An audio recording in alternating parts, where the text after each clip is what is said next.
The Dagger of Allah, The Curse of the Kelly Fortune, Part 4, Elvin J.'s Frustration.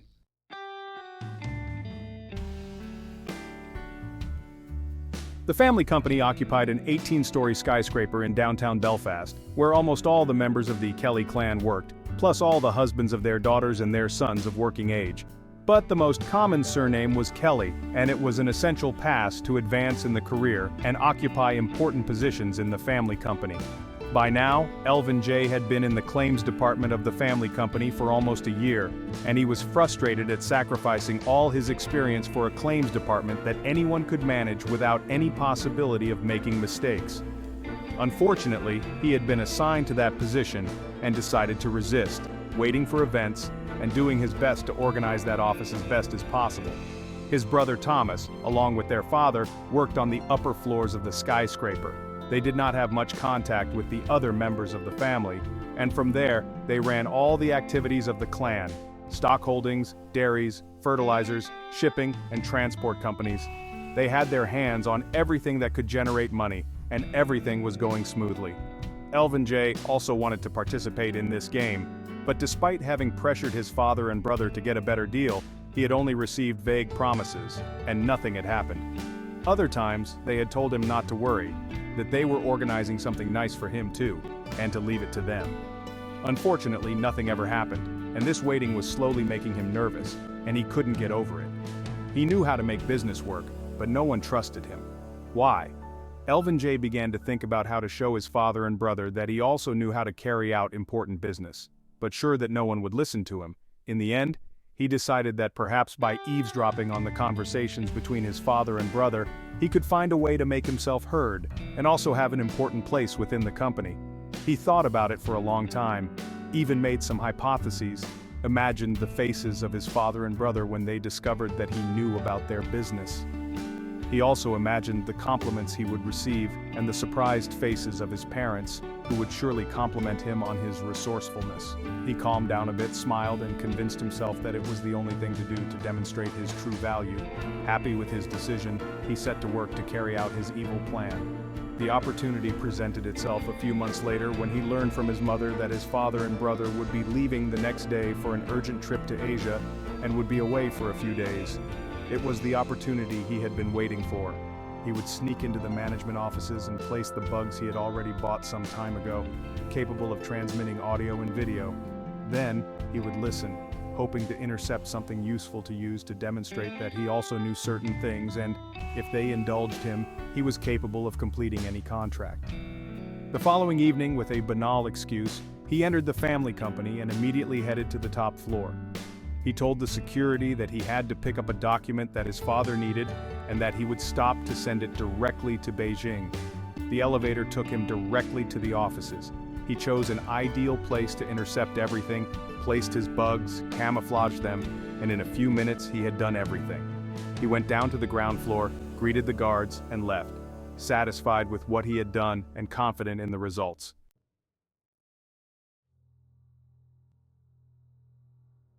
Elvin Jr.'s revenge.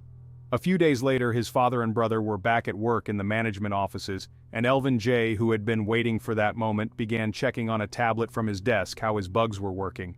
He had paid dearly for them, but they worked damn well. He smiled, satisfied. He could clearly hear the voices of his father and brother talking about the contract signed in Beijing, and they were happy because they could earn double what they were willing to invest. But for that day, they said nothing else, and the day slipped away under a light rain that usually wets Belfast. A few days passed like this without any significant news. Then, one afternoon, something unexpected happened that left Elvin J. speechless. He couldn't believe his eyes. How was it possible?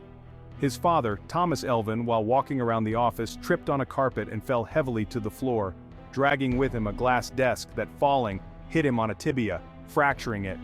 He clearly heard the noise and the corresponding cry of pain from his father, and he also heard his brother screaming not to move because he would immediately use the object he knew.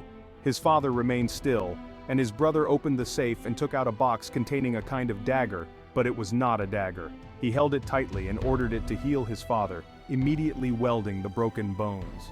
A ray of blue light came out of the object and enveloped his father for a few seconds and then went out. A few minutes later, he saw, with great amazement, his father get up without any problem, force his leg, and walk without pain. He also heard him thank his brother for the care he had given him, and Thomas replied that he should thank their ancestor who had been kind enough to leave the Dagger of Allah as an inheritance to the clan, a miraculous object that, in addition to healing, made all the business deals they would make always bring in a lot of money and with the absolute certainty of success. Elvin J was speechless. He couldn't believe that all the wealth of the clan was due to that strange object that his brother had called the Dagger of Allah. He couldn't believe that his father had healed in a few minutes, but above all he realized that his father and brother were not those masters of steam, without whom the business could not have continued. He was much more prepared than them. He decided to act again at the first opportunity and waited patiently for the right moment. He was so amazed by what he had seen and recorded that he could not stop watching the film. Amazed, he waited until his father and brother had planned another trip abroad so that he could enter the offices of the family management again and open the safe to see the mysterious object up close. But for many days nothing happened.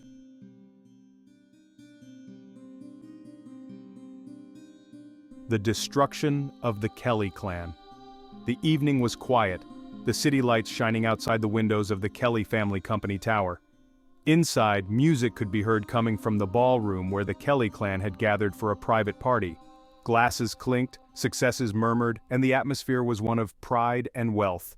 The ballroom was filled with heads of families including James Elvin Kelly, the CEO of the family company, with his sons Thomas and Elvin J., who stood side by side but were worlds apart in their thoughts. On this fateful night, the Kelly family, guardians of a secret fortune for generations, gathered to celebrate their growing empire. But beneath the laughter and toasts, hopes and betrayals simmered like a fuse, waiting to explode. As the night wore on, the mood became more intense.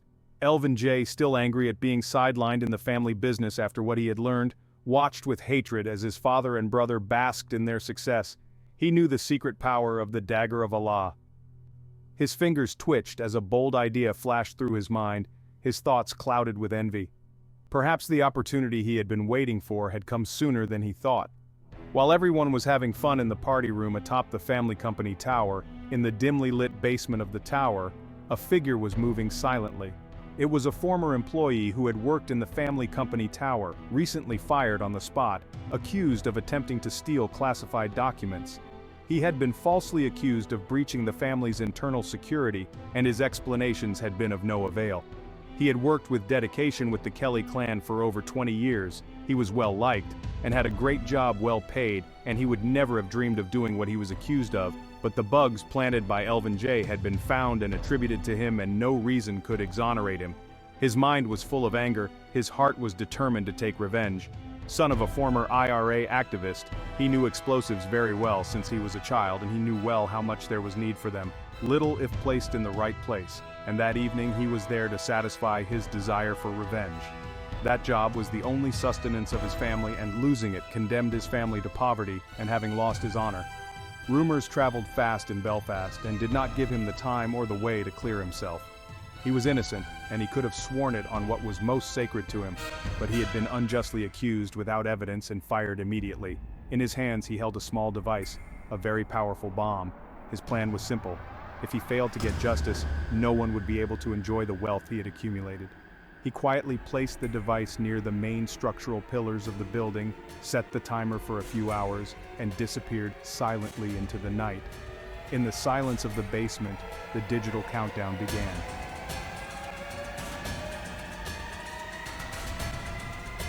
Betrayal, envy, and revenge. Drunken and determined to prove himself to his father and brother Thomas, Elvin J. quietly left the party. Unfortunately, his anger drove him to a rash decision. He went up to the top floor, entered the deserted conference room and headed for the safe. His heart pounding as he opened it, using the combination he had bugged, a light came on inside, revealing a shiny, curved golden object, resembling a Muslim dagger, the source of the family's unnatural wealth. He knew nothing of the curse of his second son, who accompanied him and proceeded blinded by revenge. He was about to break the second rule. For centuries, the Dagger of Allah had given the Kelly family incalculable power, and finally, he had it in front of him, and he already imagined what he could do with the invincible power of the Dagger of Allah. He was the last to arrive, the most mistreated and relegated to a place unworthy of his rank as second-born, and now the wheel of fate, without any more obstacles, consecrated him as the winner. The power in every decision for the family company now belonged only to him. Drunk with power, full of hallucinations, eager for revenge against his father and his brother Thomas, he acted on instinct, and his hands tightened around the dagger of Allah, and while he felt the weight of generations and secrets in his grip, he already dreamed of a future of personal glory. He would be invincible for everyone. Just when Elvin J was at the height of his delirium and delusions, an eerie blue light came out of the dagger of Allah, much stronger than the one he had seen when his father was healed. The dagger of Allah began to vibrate violently in his hands as if it were resisting his attempt to handle it, and before Elvin Jr. could even think of anything, suddenly a loud crash echoed in the room. The object shattered and the pieces scattered across the floor. The supernatural power was tragically gone forever, and all of Elvis's illusions exploded together. Elvin J staggered back, fear coursing through his veins, and he was already thinking about how to justify himself to his family, but he didn't know what to say. He had to leave the room immediately and leave the responsibility for what had happened to others. Then he realized what his anger, his resentment, and his impatience had caused. Instinctively, he tried to pick up the pieces scattered on the floor, hoping to be able to fix them, but he realized that something bigger had happened, immense, that he could never have imagined. What had he done? He thought of his father and his brother and what they had said to him a few days ago, trying to calm him and reassure him, and they were right. Damn. Why hadn't he listened to them? And he bitterly regretted it, but it was too late and there was no way back. And now what would he do? In his greed and stupidity, he had destroyed the ancient family heirloom, the only thing that had protected the Kelly fortune for centuries. He was still motionless, and he couldn't make any decisions. His head had suddenly emptied of all his thoughts, leaving only emptiness. Then suddenly a powerful shock made the building sway and brought him back to reality, but even more, he couldn't understand what was happening. The curse, announced to the family 8 centuries before, latent until today, had been suddenly awakened and unleashed by the disappointment of a poor idiot who could not wait to demonstrate his true worth, hit the Kelly clan with all its force, with a destructive power never seen before.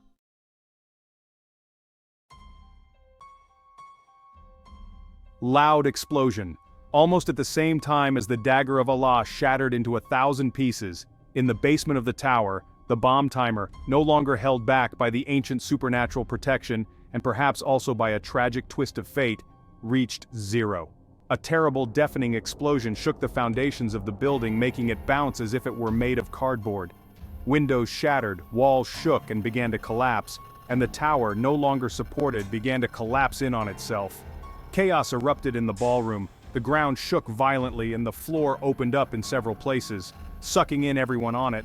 Armored windows cracked and fell on terrified people unable to escape, while the building began to give way and crumple in on itself. In an instant, everyone was thrown to the ground. The Kelly family screamed as they were dragged to the ground, looking for a handhold, a shelter, or an impossible escape route. James, Elvin, Kelly, and Thomas tried to find themselves in the chaos, but the dust and falling debris made it impossible to see, and only their last heart-rending and desperate screams could be heard. Elvin J was paralyzed with terror, while he was alone upstairs in the meeting room that was falling to pieces, still clutching the remains of the dagger of Allah, and desperately realizing what was happening. He tried to find a way to escape, but he could not move for fear, as a second tremor knocked him to the ground. The Tower of Wealth and Power, once a splendid, impenetrable temple, reserved exclusively for members of the Kelly clan, in a few moments, collapsed all around and on them.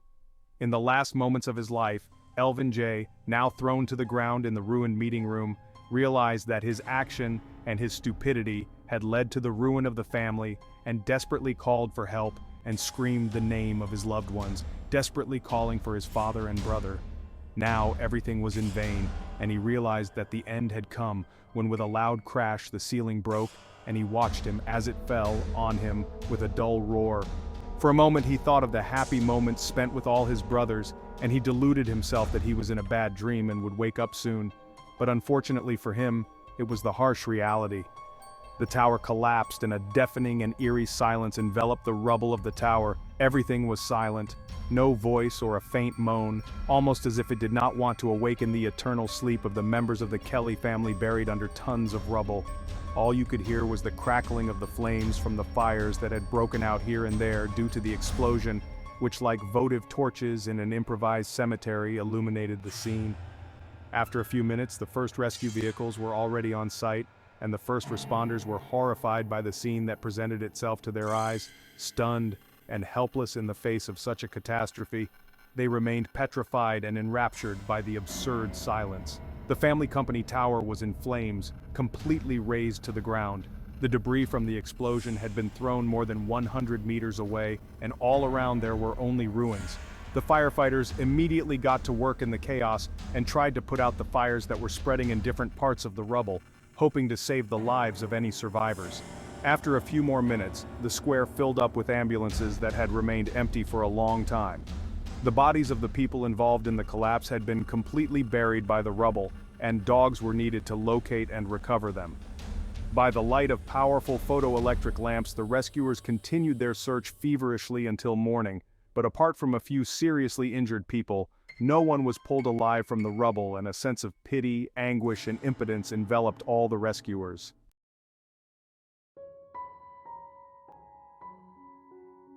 The tower in ruins.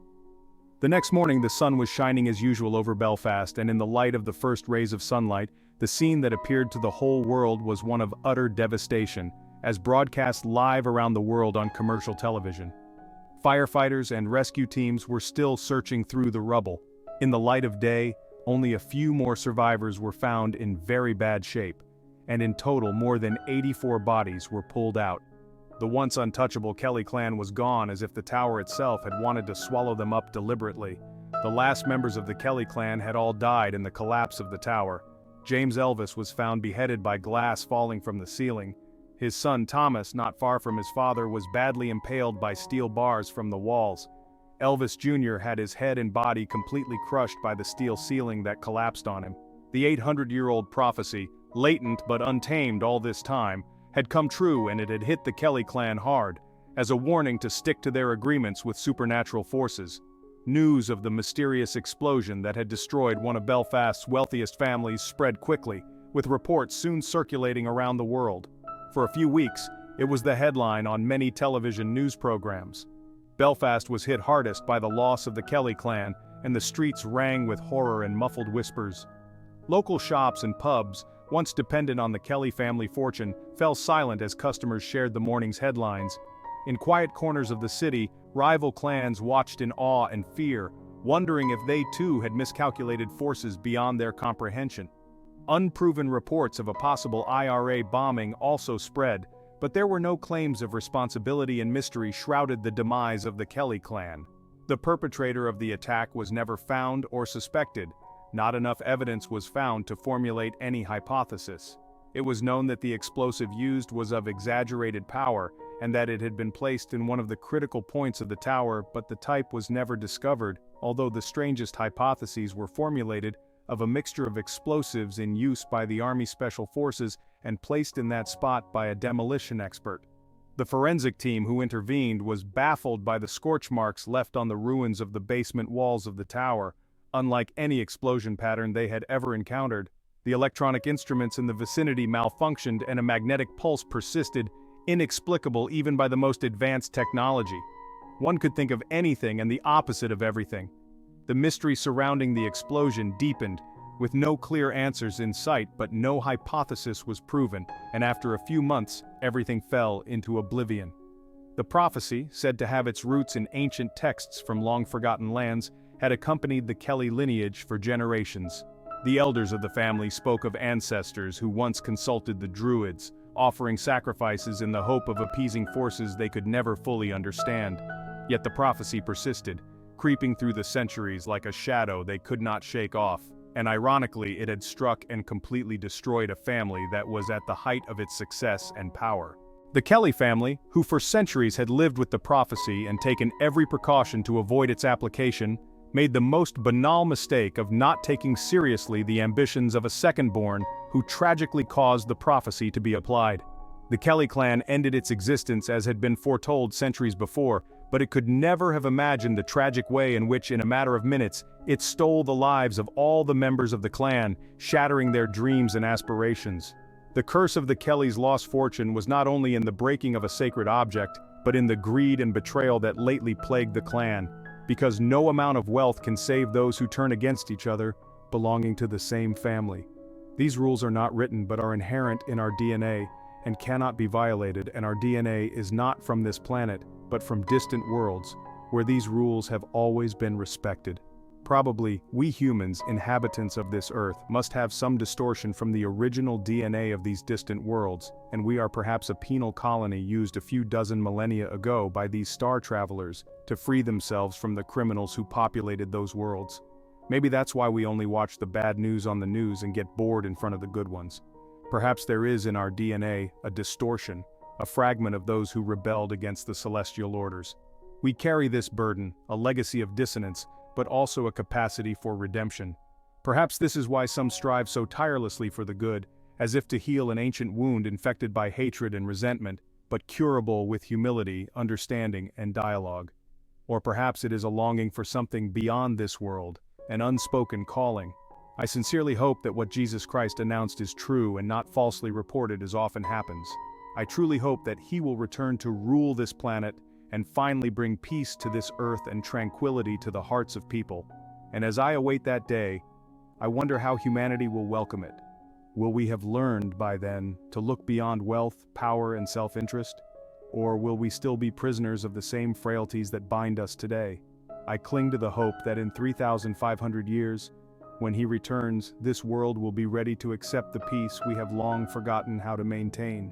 Anyway, the only moral that comes to mind, but I'm not sure, is that agreements, especially with supernatural entities, must be respected 100%, so as not to pay the consequences. But I honestly don't know what to say, except for one last thought, which, for what it's worth, I also communicate to you with a certain hesitation.